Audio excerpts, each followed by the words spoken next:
A little disabled girl's heart beats fragile, tied to a monitor her father guards with his life. Has the sheriff, but no badge can stop the homeowner association tyrant who rips it away. Her cries echo as she falls breathless and he races to save. Her one question burns. Will she survive? A tale of love, fear, and a father's fight unfolds. Hold your breath for what's next before watching the full video. Comment below from where you watching. Also like and press the subscribe button. The little girl sat by the window, her small hands resting on the table. Her name was Lily, and she was only 7. She had a heart condition that made her weak, but her smile was bright, like sunshine after rain. A heart monitor sat next to her, a small box with wires that stuck to her chest. It beeped softly, counting every beat of her heart. That sound was everything to her father, Tom. He was the county sheriff, a tall man with a strong voice. But around Lily, he was soft, like he was afraid she might break. Tom had spent years keeping the town safe, but his real job was keeping Lily alive. Her mother was gone, taken by the same heart problem years ago, and now it was just the two of them. Every morning, he checked the monitor before leaving for work. Every night, he sat by her bed, listening to the beeps until she fell asleep. "You're a world," Lily had say, and Shed giggle, her voice small but full of love. "You're my hero, Daddy." Those words made his chest tight, not from sadness, but from a love so big it hurt. Lily liked watching the birds outside. She could not run or play like other kids, but she did not complain. The monitor kept her safe, warning Tom if her heart got too fast or too slow. It was her lifeline, a quiet friend that never left her side. Sometimes, Shed pat it and say good job like it was alive. Tom would smile, but deep down he worried. What if it stopped? What if he wasn't there? He pushed those thoughts away, focusing on her laugh instead. The neighborhood they lived in was quiet, full of neat houses and green lawns. Most people were kind, waving at Lily when they passed by, but there were whispers about someone new. A homeowner association lady named Karen Shed moved in a few months ago and started making rules. No loud music, no messy yards. People rolled their eyes, calling her bossy behind her back. Tom did not care much. He kept to himself, too busy with Lily to bother with neighborhood drama. Still had heard stories. Karen knocking on doors, complaining about little things. He did not know her, did not want to. All he wanted was to keep Lily safe and happy. That morning, the sun was out and Lily was drawing pictures of birds. The monitor beeped steady, a sound Tom knew better than his own heartbeat. He kissed her forehead before heading to work. "See you soon, sweetheart," he said. She waved, her tiny hand barely lifting. He did not know it yet, but trouble was coming. Karen had been watching her sharp eyes on the monitor, thinking it did not belong. The day was about to change, and Tom's world was about to shake. Lily sat on the porch that afternoon, her coloring book open in her lap. The heart monitor rested beside her. Its steady beep, blending with the chirping birds, she hummed softly, happy in her little world. Then came Karen, the homeowner association lady, marching down the street with her clipboard. She was tall, with the tight frown and eyes that judged everything. She'd been patrolling all day, barking at people about their trash cans or overgrown grass. When she saw Lily's monitor, her lips twisted like she'd found something wrong. "What's this?" Karen snapped, stepping onto the porch. Lily looked up, confused. "It's my heart thing," she said quietly, her voice shaky. Karen did not listen. "This isn't allowed. No junk cluttering up my neighborhood." She grabbed the monitor, yanking the wires off Lily's chest. Lily gasped, her hands reaching out, but Karen turned away, holding it like it was trash. "Please, I need it," Lily cried, her voice breaking. Her chest felt tight and her breathing got fast. She did not understand why this lady was so mean. Inside, the house was quiet, but outside, Lily's world fell apart. She stumbled off the chair, her small body trembling. "Give it back," she whimpered, tears spilling down her cheeks. Karen just waved a hand. "Stop whining. I am in charge here." Lily's hands clawed at the air, desperate for the monitor, but she was too weak to fight. Her legs gave out, and she fell to the porch, gasping for air. The bird stopped singing, and all you could hear was her scared, shallow breaths. Tom's patrol car pulled up just then, had finished work early, wanting to surprise Lily with ice cream. He stepped out smiling, but the smile died when he saw her. His little girl was on the ground,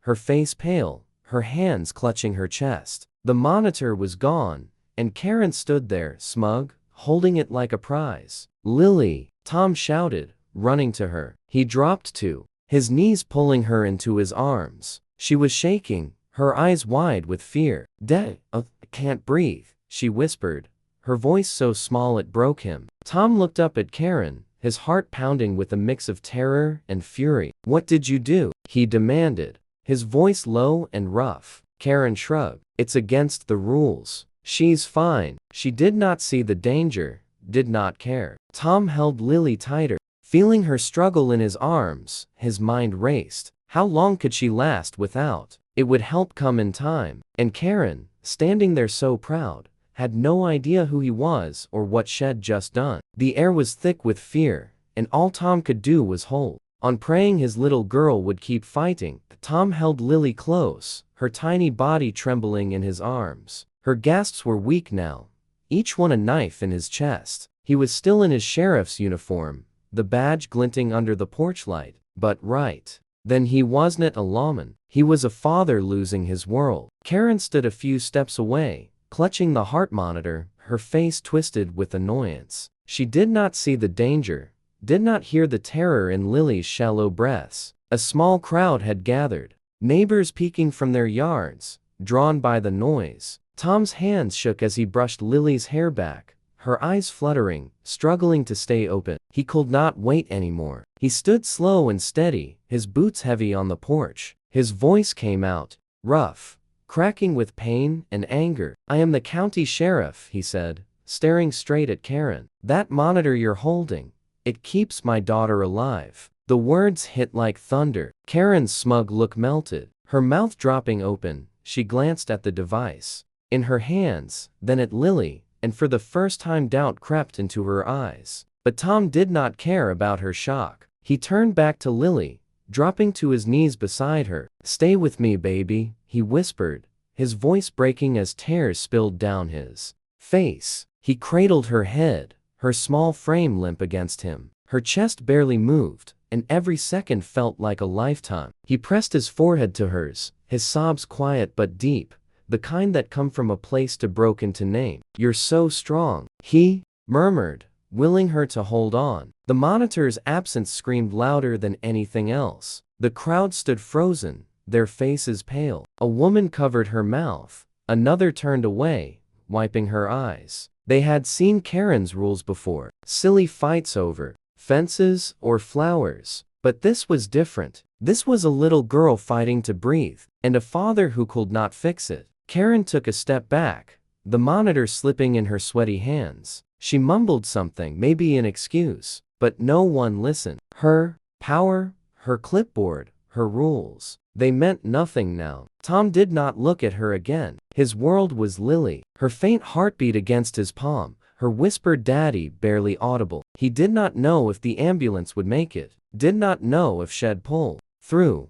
All he could do was hold her, his tears falling onto her cheek. The neighbors held their breath, waiting, wondering would she survive this. And Karen, now small and shaken, faced a question no one voiced. What would happen to her? The air was thick with silence and fear, and in that moment, everything hung on the edge. Life, love, and a father's desperate hope. The ambulance lights flashed red and blue across the street as paramedics rushed to Lily's side. Tom stepped back, his hands shaking, watching them work. They hooked her up to machines, their voices calm but quick. "She's stable," one said, and Tom let out a breath he did not know had been holding. Lily's eyes flickered open, weak but alive, and he sank to the ground beside her stretcher, burying his face in his hands. The fear did not leave, though it stuck to him like damp clothes, cold and heavy. Karen stood off to the side. The heart monitor dropped at her feet. Her face was pale,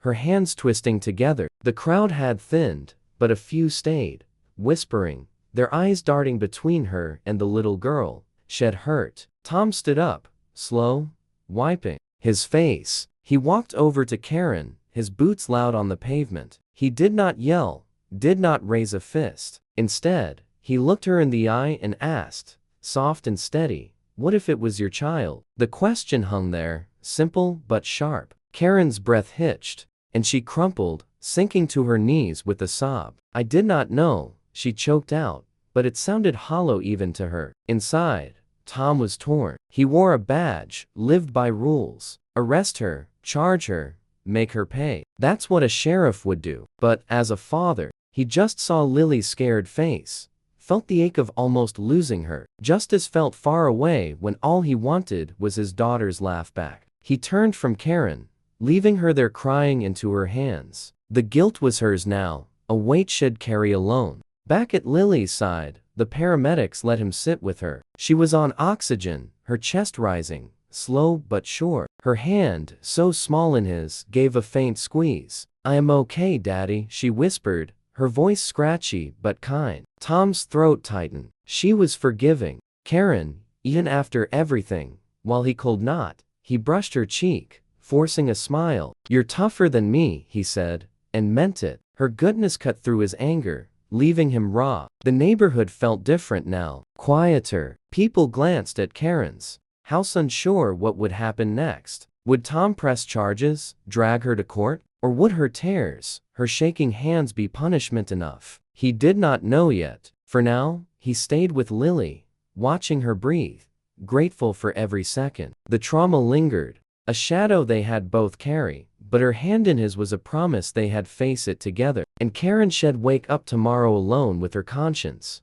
wondering if anyone would ever look at her the same. Days passed, and Lily grew stronger. Little by little her cheeks got some color back, and her smile returned, soft but real. The hospital let her come home, and Tom carried her inside, careful, like she was made of glass, had ordered a new heart monitor, shiny and small, and set it up by her bed himself. "No one's touching this one," he said, his voice firm but warm. She nodded, trusting him completely. The ordeal had left marks, quiet moments where her eyes got far away, but her spirit held on, bright as ever. The neighborhood changed, too. People stopped by with cards and cookies, leaving them on the porch with shy smiles. They did not say much, but their support wrapped around Tom and Lily like a blanket. Karen's house stayed dark, her car gone. Word spread. Shed moved away, unable to face the stairs or the silence. No one missed her. The street felt lighter without